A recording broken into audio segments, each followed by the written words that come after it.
Like, you all think just, oh, I'm sending you to school, you're going to school to learn, and you get to have fun, and this and that and this and that. No, these kids are miserable as hell in these schools. They are miserable. They rather be at home.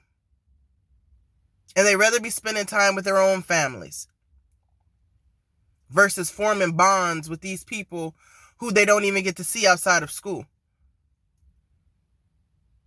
So don't downplay it. Just because your child is a child and they're a minor and they don't know any better and they haven't went through these experiences we have went through as adults, that doesn't mean that they're not dealing with shit. That doesn't mean that they're not depressed. That doesn't mean that they don't deal with anxiety. That doesn't mean that they don't deal with identity confusion. That doesn't mean that they don't deal with exhaustion just because they're going to school every day. They're more exhausted than the grown-ups because they're going in an environment where they're supposed to be learning, and a lot of them aren't even prepared right. They don't get proper rest. They don't have a balanced, healthy, nutritious breakfast. They get cussed out and kicked out the door to get on the bus on time. They're not getting hugs. They're not getting love. They're not getting told, have a wonderful day, I love you.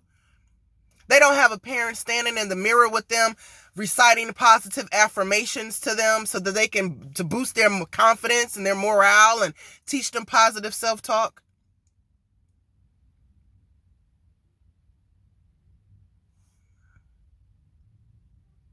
These kids listen, it's not easy. What they do is not easy. Because I remember doing it and it wasn't easy. I had to get up at 5:15 every morning to go to school and deal with all these different personalities and, deal with either being bullied or being the bully, or just being passive aggressive and just letting someone talk about you and dog you and walk all over you just to avoid getting in trouble.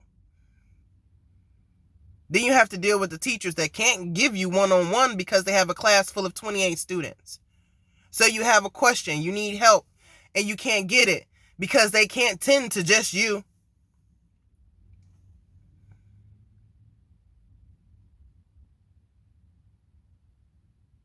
And then, don't be an adolescent girl on your period. Oh, Lord. That's even worse. And don't be an adolescent girl on your period in school and you have an accident and mess on your pants. Oh, God. That's enough to lead these girls into deep depression, and I see it. They talk about each other and they hackle and they I'm just telling you, y'all. Praise y'all children. Praise your children. It will pay off for you. They're not there to praise you. They're not there to validate your parenting. They're not there to say, hey, you did a good job, mommy. Thank you.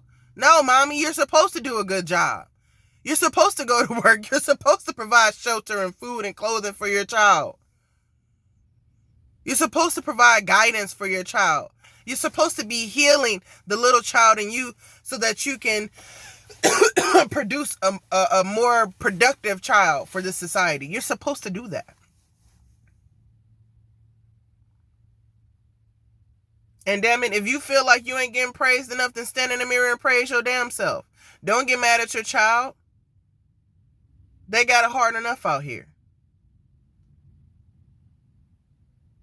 They got it hard, y'all.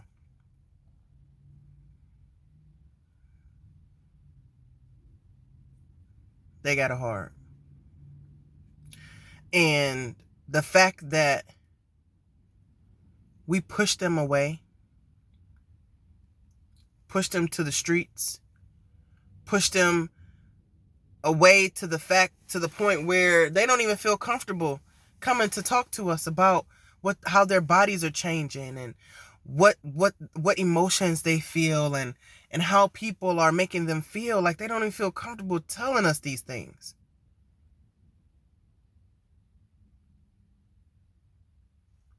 Come on, y'all. We can do better. We can do better. I believe it. I believe we can do better. So, until next time, I love you. You are worthy of love. You deserve to be loved. You exude love. We don't have to be who our parents were to us, to our children. We can change the trajectory of this to fit our lifestyle, to fit our children. All children aren't the same. And we can't keep treating them like they're the same. We can't keep teaching 28 students in one class the same way. All 28 of them students aren't going to be learning the same way. And then the ones that struggle are dehumanized and talked about, like, and bullied. Why? Because they have a different learning technique? Why? Because they're more of a visual learner? Why? Because they need more one-on-one? Because some things they just can't comprehend?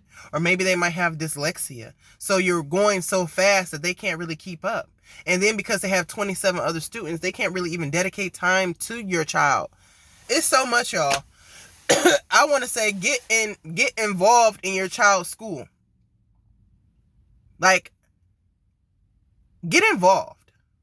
Don't just send them to school thinking that's the end all and be all. Like, oh, they just got to go to school. You know, I don't have to do much. They learn in school. They eat in school. They have friends in school. So when they come home, they can just go take their butts in the bath and go to bed. No. You have a voice. You have a say-so in these schools and how they operate according to your child. You have a say-so. Go to bat for your child. Let your child know that you care. That's all, y'all. I love y'all. Peace.